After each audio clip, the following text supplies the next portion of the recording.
తను నమ్మినట్లయితే ఈరోజు ప్రియ సహోదరి సోదరా, నీ గుండె చెదడానికి వీలు లేదు. Don't let your hearts B troubled. ధైర్యంగా ఉండాలి దేవుని బిడ్డలు. ఈరోజు నుంచి గుండె పిరికిగా భయపడిపోయి ఏమైనా కానీ అది దేవుడు నా మేలు కొరకే చేస్తాడు అని మనస్ఫూర్తిగా నమ్మి ఆయన అధికారంకి ఏం చేయాలి? తల వంచగలగాలి. అలా వంచితే ఆటోమేటిక్గా సన్నిధి దూత నిన్ను బలపరుస్తాడు. మానవాతీతమైన శక్తి ఆ లోయ గుండా నిన్ను ఏం చేస్తే ఎత్తుకొని నడిపిస్తుంది. How to take off the flight అనే వాక్యం ఇది. ఆయన నిన్ను మోసుకొని అలా ఫ్లైట్ ఎక్కి వెళ్ళిపోవాలంటే ఎలా అంటే, టికెట్ ఎలా కొనుక్కోవాలి చెప్తున్నా. టికెట్ ఎలా కొనుక్కోవాలి? మొదటిది ఆయన నీతో పాటు ఉన్నాడని నమ్మాలి. రెండవది ఆయన సార్వభౌమ మంచితనానికి శిరస్సు వంచాలి మనస్ఫూర్తిగా. ఆయన ఏది చేసినా నా మేలు కొరకే చేస్తాడు. ప్రభా నీ చిత్తానికి శిరస్సు వంచుతున్నా. నువ్వు నా కుమ్మరివి, నేను మంటి పాత్ర. పొరపాటున నేను పరమ కుమ్మరిని, నువ్వు మంటి పాత్ర. మనం పాటను ఉల్టా పాడతాం. కుమ్మరి కుమ్మరి జగదుత్పత్తి ధరి అని పాట పాడతాం. తర్వాత అంటాం ప్రభా నేను యజమాను, నువ్వు పనుడు. అట్లే చేస్తావు ప్రభా, how dare you do that అని మనం ఎవరిని క్వశ్చన్ చేస్తాం? కుమ్మరిని క్వశ్చన్ చేస్తాం. ఈరోజు దేవుని క్వశ్చన్ చేస్తున్నామంటే ఆయన సార్వభౌమ అధికారాన్ని శంకిస్తున్నావని. మూడో మాట చూసుకుందాం. ఎందుకు ఇప్పుడు ఆ దావీదు భక్తుని దేవుడు ఆ యాత్ర గుండా తీసుకెళ్ళి కిద్రోను అంటే చీకటి వాగు దాటించి ఎక్కడ తీసుకొచ్చాడు? ఇప్పుడు చీకటి వాగు దాటించి ఏం తోట? నూనె తోట. ఎలా వస్తాడు నూనె తోటలోకి? ఇప్పుడు రండి చదువుకుందాం. ఇప్పుడు దావీదే కీర్తనకాడు రాస్తా అంటాడు, నా చీకటిని వెలుగుగా చేయి దేవుడు. నిర్గమకాండం 27వ అధ్యాయం 20వ వచనం. Exodus 27:20 quickly. నిర్గమకాండం 27:20 త్వరగా చదువుకుందాం. 27:20 నిర్గమకాండం. మరియు దీపము నిత్యము వెలుగుచున్నట్లు ప్రదీపమునకు దంచి తీసిన అచ్చము ఒలీవల నూనె తేవలని ఇశ్రాయేలీయులకు. అక్కడ మాట గమనండి. ఇప్పుడు దీపం వెలగాలి అంటే దీపానికి ఏం కావాలి? నూనె కావాలి. ఇది ఏ నూనె అంట? ఆలివ్ ఆయిలే. కానీ దాంట్లో ఒక మాట రాస్తుంది ఏమనండి? ఎట్ట తీసిందంటే ఇది ఆలివ్ ఆయిల్. ఆ మాట మళ్ళీసారి గట్టిగా చెప్తాం. దంచి తీసిన అచ్చము ఒలీవల నూనె. ఇప్పుడు చీకటిని వెలుగుగా మార్చే అనుభవంలోకి రావాలి అంటే ఆ ప్రాంతంలో ఏం కావాలి అంటే అచ్చము ఒలీవల నూనె. ఈ అచ్చము ఒలీవల నూనె రావాలి అంటే ఆ ప్రాసెస్ ఏంటండి? దంచి తీసిన. ఇప్పుడు దంచితే అక్కడ ఏమొస్తుందంటండి? ఆయిల్ వస్తుంది. ఇప్పుడు గెత్సెమనే తోట అంటే ఏం తోట? అది నూనె తోట. ఇప్పుడు నూనె తోటలో నిన్ను దేవుడు ఎలా మారుస్తాడు? ప్రదీపమునకు కావలసిన అచ్చము ఒలీవల నూనెగా నిన్ను మారుస్తాడు. అందుకొరకే నూనె అనగా ఆత్మీయ అర్థములో అభిషేకం. నూనె అంటే ఏందండి? అభిషేకం. మనందరం ప్రార్థన చేస్తాం కదా. ఎప్పుడైనా ప్రార్థన చేశారండి? ప్రభా నీ అభిషేకం నాకు దయచే ప్రభా. ఎప్పుడైనా ప్రేయర్ చేస్తారా? చేస్తాను. నిజంగా మనస్ఫూర్తి ప్రేయర్ చేసిన వాళ్ళు చేస్తానండి. Lord I want your anointing కావాలని ప్రేయర్ చేశాను. ఆమెన్. అభిషేకం కావాలి ప్రభా అనేసరికి ప్రభు అంటాడు తప్పకుండా నూనెగా తయారు చేస్తాను, నీకు ఫుల్ పోస్తా నూనె పైన అంటే ప్రభా సూపర్ ప్రభా, ఆ నూనె కావాలనే కదా ప్రభా ప్రార్థిస్తున్నా అని. ఇప్పుడు నూనె కావాలనేసరికి నెక్స్ట్ స్టెప్ దేవుడు ఏం స్టార్ట్ చేస్తాడండి? దంచుతాడు. ఈ దంచి దగ్గరికి వచ్చేసరికి ప్రభా రాంగ్ నెంబర్ ఇది. నేను ప్రేయర్ చేసింది ఏంటి? అభిషేకం. నువ్వు చేసేది ఏంటి? వాట్ ఈస్ దిస్ అంటే ప్రభు అంటే నువ్వు తెలుసుకో ఫస్ట్ వాట్ ఈస్ దట్. కిద్రోను లోయ తర్వాత నూనె తోటలోకి వచ్చిన తర్వాత జరిగే ప్రాసెస్ ఏంటంటే దంచుడు కార్యక్రమం. అర్థమేలా చేస్తానండి. మీరు యాక్సెప్ట్ చేసినా చేయకపోయినా ఇది వాక్ సత్యం. దేవుడు దావీదుని అభిషేకించి, అందుకో దావీదు అంటాడు నీ అభిషేక్తుని నువ్వు ఆశీర్వదించి తరతరములు దీవించినట్లుగా నీ అభిషేక తైలము ఎల్లప్పుడు నా మీద ఉండునట్లుగా స్థిరపరచుము ప్రభు అని ప్రార్థన చేశాడు. వెంటనే ప్రభు అన్నాడు సరే చలో కమాన్ కిద్రోను తర్వాత ఎక్కడికి వెళ్ళాలి? నూనె తోటకి వెళ్ళాలంటే ప్రభా ఓకే నెక్స్ట్ రెడీ అంటే రెడీ 1 2 3 దంచడం. ఒక్క సైడ్ దంచితే ఏం చేస్తామని ఇంకో సైడ్కి వెళ్ళిపోతాం. మీరు చూడండి ఎప్పుడన్నా దంచారండి ఏదన్నా? బ్రదర్స్ ఎప్పుడు దంచలేదా? మనం వేరే దంచుతాం. దంచుతున్నప్పుడు ఒక సైడ్ నుంచి కొడితే ఏమవుతుందండి? పైకి ఎగురుతాం. మళ్ళీ తర్వాత ఏం చేస్తాం? ఇటు దంచుతాం. మళ్ళీ ఇది ఇటు ఎగురుతుంది, మళ్ళీ ఏం చేస్తాం, ఇటు దంచుతాం.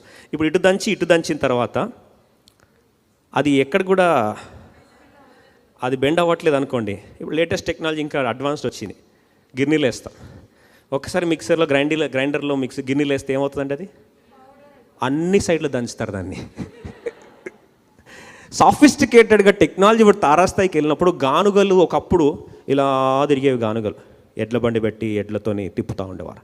ఇంకొందరు మనుషులతో గానుగ చాటు గిద్యోన్లాగా సంసోన్లాగా కొంతమంది అలాంటి పనులు చేపిస్తూ వచ్చేవారు. అయితే లేటెస్ట్ టెక్నాలజీ వచ్చేసరికి వన్ సైడ్ కాదండి, ఇలా పైకి వస్తే మళ్ళీ కిందకి వచ్చి, మళ్ళీ పైకి వస్తే కిందకి వచ్చి, ఇలా పైకి వస్తే ఆ స్టోరీ అంతా పోయింది. ఇప్పుడు ఫైన్ ఆయిల్ రావడానికి కొరకు లోపల వేస్తాయి, అన్ని సైడ్లు ఏం చేస్తాయి, క్రష్ స్టార్ట్ అయ్యేసరికి ప్రభా ఆర్థిక ఇబ్బందులు నాయన, దంచుతున్న బిడ్డ నిన్ను నాయన, ఆరోగ్యం నాయన, అక్కడ కూడా దంచుతున్నా నాయన, ప్రభా నా కుటుంబ జీవితం ప్రభా అంటే అక్కడ కూడా దంచుతున్న బిడ్డ నాయన, నా వల్ల కావట్లేదు ప్రభా, ఆత్మీయ జీవితంలో పరిచర్లు అంటే అక్కడ కూడా దంచుతాను ప్రభా. అన్ని సైడ్ దంచేసరికి నాయన నేనంటే నీకు ఇంత కోపమా, నా మీద కాసింత ప్రేమ కూడా నీకు లేదా ప్రభా, అది మనసారా అయ్యా ప్రభా అని ప్రార్థన స్టార్ట్ చేస్తా. ప్రభు అంటాడు మనసు కాబట్టి దంచుతున్న బిడ్డ నిన్నని. ఎందుకు దంచుతున్నావు అంటే అభిషేకపు ప్రదీప నూనె నీ నుండి తీసుకొచ్చి అభిషేకాన్ని ఏం చేస్తా, స్థిరపరుస్తా. అర్థమేలా చేస్తాడండి.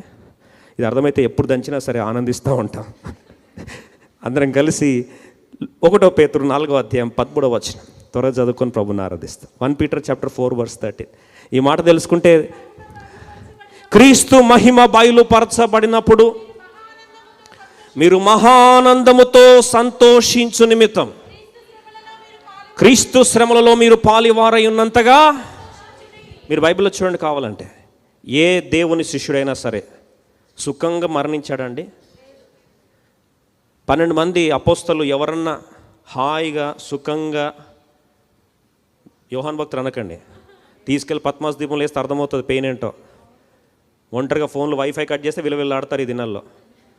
చెప్పకుండా అబ్బో యోహాన్ భక్తుడు అని, ఆయన పెయిన్ కూడా పెద్దదే, మిగతాల కంటే ఎక్కువ పెయిన్ అండి. తల నరికేస్తే 2 నిమిషాల్లో పోతుంది. తీసుకెళ్ళి యోహాన్ భక్తుల్లో పద్మాస్ దీపం వేసి అలోన్గా వస్తలే అని తీసినా అండి. హాయిగా ప్రత్యక్షంగా ప్రకటన గ్రంథం చూస్తున్నాడు బ్రదర్ అంటే, మనల్ని తీసుకెళ్ళి వేస్తే ఏమవుతుందో. లాక్డౌన్ అంటేనే గుండె అయిపోయింది మనకు. కొన్ని రోజుల తర్వాత నువ్వు ఏమన్నా చేయి, బయటకు వచ్చి తీరాల్సింది అంతే. అరే ఫైన్ వేస్తారు ఈయనేస్తారంటే ఏమన్నా. మొన్న ఒక బ్రదర్ అంటా ఉన్నాడు, బ్రదర్ ఫస్ట్ లాక్డౌన్ అప్పుడు నాకు ఫ్రస్ట్రేషన్ పీక్స్ అయింది బ్రదర్ అంటే, ఏం చేసినావనంటే బయటకు వచ్చాడంట, పోలీసుడు లోపల రోవని తంతా ఉంటే కొట్టు ఆయన పడతా, నా వల్ల అయితే బరదాష్కి దూరం అయిపోయింది ఇదంతా, నా వల్ల కాదని కొట్టించుకున్న బ్రదర్. అట్లనే ఒళ్ళు నొప్పులు వచ్చాయి. నన్ను అట్లనే కొట్టించుకున్నామంటే కోవిడ్ కంటే ఇది బెటర్ బ్రదర్. అబ్బా ఇంట్లో కూర్చొని యాస్టకు వచ్చింది నాకు అంటున్నాడు. అన్న అంతే కదా పాపం, బాధ. కానీ దేవుని శిష్యులు చూస్తే ఏ ఒక్కరు కూడా సుఖంగా మరణించాలి. నోబడి. అందరూ ఏ ప్రాసెస్ గుండా వెళ్ళారండి? పర్లేదు చెప్పండి, దంచుడు ప్రాసెస్ గుండా వెళ్ళారు. మీరు అనొచ్చు అదేంటండి మీరేం బోధిస్తున్నారంటే, ఇదే అపోస్తుల బోధ, ప్రాస్పెరిటీ గాస్పెల్ కాదు, అపోస్తుల బోధ. సునామీలు వచ్చినా నిలబడి అగ్నిగుండాల్లో కూడా ప్రభు శక్తిని చాటేది ఈ బోధ. అలాంటిదే దావీదు అనుభవించాడు. అభిషేకము తన ద్వారా ఏమైందండి, విస్తరించబడింది. ఇప్పుడు గెత్సెమనే తోట అంటే నూనె తోట. ఆ ప్రాంతంలో దేవుడు ఏమైపోయాడు? లూకాసు వార్త 22వ అధ్యాయం లేదా లూకాసు వార్త 22వ అధ్యాయం 44వ వచనం చదువుతారా? 22:44 త్వరగా చదవండి సిస్టర్. ఆయన వేదన పడి, ఇప్పుడు దేవుని స్ట్రెస్ చూస్తే, దేవుని ఒత్తిడి చూస్తే ఆ నరాలు తెగిపోయేంత ఒత్తిడి అక్కడ రాయబడిన మాట చూడండి. ఆయన వేదన పడి మరింత ఆతురపత్రంగా ప్రార్థన చేయగా ఆయన చెమట, ఇప్పుడు చూడండి చెమట ఎట్లా వస్తుందంటే రక్త బిందులాగా మారిపోతూ ఉందంట. చెమట ఏమవుతుందండి ఆలోచిస్తే అది ఎప్పుడు వస్తుందో తెలుసా అండి? మెడికల్గా చూస్తే హెమటోహైడ్రోసిస్ అంటారు. అంటే సివియర్ స్ట్రెస్, తట్టుకోలేనంత ప్రెషర్ బ్లడ్ వెజల్స్ మీద పడ్డప్పుడు ఏమవుతుందో తెలుసా అండి? చెమట, ఆ రక్తము బ్లడ్ వెజల్స్లో నుండి ఈ శ్వేత గ్రంథంలోకి ఊజ్ అవుతుంది. అలా ఊజ్ అయినప్పుడు శ్వేత గ్రంథంలో నుండి, స్వెట్ గ్లాండ్స్ నుండి చెమట వచ్చే ప్రాంతంలో ఏమొస్తుందండి? రక్తం వస్తుంది. రేరెస్ట్ కండిషన్స్లో సివియర్ అన్బేరబుల్ ఎక్స్క్రూషియేటింగ్ స్ట్రెస్ గుండా వెళ్తే ఆ వ్యక్తులు అనుభవించేది ఏంటండి? హెమటోహైడ్రాసిస్. దేవుడు ఏది అనుభవించాడండి? అంత స్ట్రెస్ అనుభవించాడు. మీరు ఆలోచించండి, నీ జీవితంలో స్ట్రెస్ వస్తుందంటే, నీ జీవితంలో ఒత్తిడి వస్తుందంటే రాసి పెట్టుకో. ఆ ఒత్తిడి ద్వారా దేవుడిని ఏం చేస్తున్నాడు? క్రష్ చేస్తున్నాడంటే ఎంతగా దంచబడితే అంతగా ఏమొస్తుంది? అభిషేకం వస్తుంది. లాస్ట్ వీక్లో బాగా అనుభవించాను, నేను అనుభవించి చెప్తున్నా. దేవుడు పరిచర్యను విస్తరింపజేస్తున్నాడు, బాధ్యతలు పెరుగుతూ ఉన్నాయి, పరిచర్య పెరుగుతూ ఉండతో కొద్ది ఒత్తిడి కూడా ఏమవుతుందండి? సివియర్ స్ట్రెస్ కూడా వస్తుంది. ఎంత స్ట్రెస్ మేనేజ్మెంట్ క్లాసెస్ తీసుకున్నా, ఎంత సైకాలజిస్ట్ అయినా, ఎంత దేవుని ఆధారపడ్డా మనకు కూడా ఏమొస్తుంది? స్ట్రెస్ వస్తుంది. ఆ స్ట్రెస్ కూడా వెళ్తున్నప్పుడు ప్రభు జ్ఞాపకం చేస్తున్నాడు, yes I have allowed it. నువ్వు ఎంత ఒత్తిడి నుంచి తప్పించుకోవాలని ప్రయత్నించినా సరే నేను ఏం చేస్తాను? ఒత్తిడి గుండా అనుమతిస్తాను నిన్ను. అంటే ఏంటి ప్రభు, నాకు హెల్త్ ఖరాబ్ అవ్వాలని? అంటే ఖరాబ్ చేసుకుంటావో లేదనేది నీ చేతిలో ఉంది, కానీ ఎలా ఖరాబ్ కాకుండా కాపాడాలో నా వాక్యంలో ఉంది. కానీ వెళ్ళేది మాత్రం తథ్యం. You have to go through stressful pressure. ఈరోజు ప్రెషర్ అంటావు, కొంచెం అంటారు, బ్రదర్ ప్రెషర్ తట్టుకోలేకపోతున్నా బ్రదర్ అని. ప్రైజ్ ద లార్డ్, దంచుతున్నాడు దేవుడు. అప్పుడు యేసు ప్రభువు ఏం చేశాడంట అండి? చెమట కాస్త రక్త బిందంతో ఒత్తిడి, ఈ గిన్నె నా వల్ల ఎప్పుడన్నా ఈ మాట ఏమని? నా వల్ల కావట్లేదు బ్రదర్, నా వల్ల అస్సలు అవ్వట్లేదు, ఇంకా బ్రేకింగ్ పాయింట్కి వచ్చానంటే ప్రభు అంటాడు, ఇదే నీ అభిషేకం ఏమవుతుంది? మారుతుంది. ఈ అనుభవాన్ని ఎప్పుడైతే యేసు ప్రభువు అనుభవించాడో అందుకో ప్రభు అన్నాడు, నాకు వేరై ఉండి మీరేమియో. ఆయన ఒలీవ చెట్టు, ఆయనలో మనం ఎప్పుడైతే మనం ఉంటామో, అంటు కట్టబడి ఉంటామో, మనం కూడా ఏమవుతాం? బహుగా ఫలిస్తాం. అప్పుడు దేవుని యొక్క అభిషేక ప్రభావ మహిమలు మన ద్వారా ఏమవుతుంది? అనేకులకు అనుభవించగలుగుతారు. అందుకొరకే ఎంతగా మనం దంచబడితే అంతగా అభిషేకం అనుభవిస్తాం. ఫార్ములా అర్థమైందండి? Directly proportional. అభిషేకం ఈజ్ డైరెక్ట్లీ ప్రపోర్షనల్ టు దంచుడు అని గుర్తుపెట్టుకోవడానికి అదే ఈజీ అండి. నీ అభిషేకము ఈజ్ డైరెక్ట్లీ ప్రపోర్షనల్ టు, నువ్వు ఎంతగా దంచబడితే అంతగా అభిషేకాన్ని అనుభవిస్తావు, అంతగా మహిమను చూస్తావు. అప్పుడు ఆ పేతురు భక్తుడు రాస్తూ 13వ వచనం అంటాడు, నేను క్రీస్తు శ్రమలలో పాలివాడనైనానని బహు సంతోషముతో నేనేం చేస్తాను? ఆయన శ్రమానుభవంలో నేను కూడా పాలివాడనని సంతోషిస్తాను. ఇది క్రైస్తవ మర్మం. కిద్రోను లోయ అనుభవం, గెత్సెమనే తోట అభిషేకం. ఇది 3 మాటలు మనం చూస్తూ వచ్చాం. మొదటిది, ఆయన మనతో ఉన్నాడు.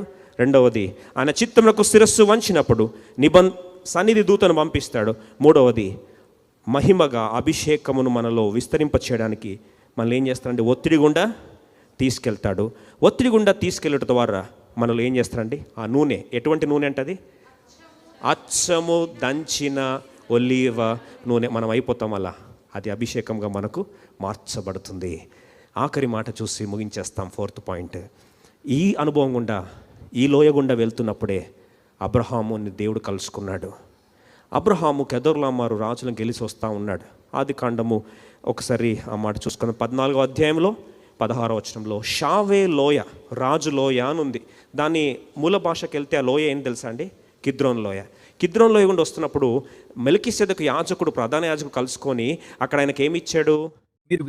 14:18, 14:18. షాలేము రాజుని మెల్కీసెదెకు రొట్టెను ద్రాక్షరసం తీసుకొని వచ్చిన అతడు సర్వోన్నతుడైన దేవునికి.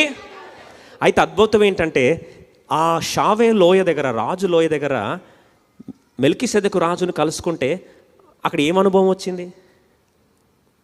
18 ఏముందండి? రొట్టె ద్రాక్షరసం. మన ముందు ఏముంది? మన ముందు ఏముందండి? ప్రభు యొక్క బల్ల, రొట్టె ద్రాక్షరసం. ఎక్కడ అనుభవించాడు? 16 చదవండి. ఏం లోయ? 16 త్వరచండి. ఆస్తి యావత్తు తిరిగి తెచ్చి తన తమ్ముడైన లోతున అతనికి ఆస్తిని స్త్రీలకు తిరిగి తీసుకొని వచ్చెను.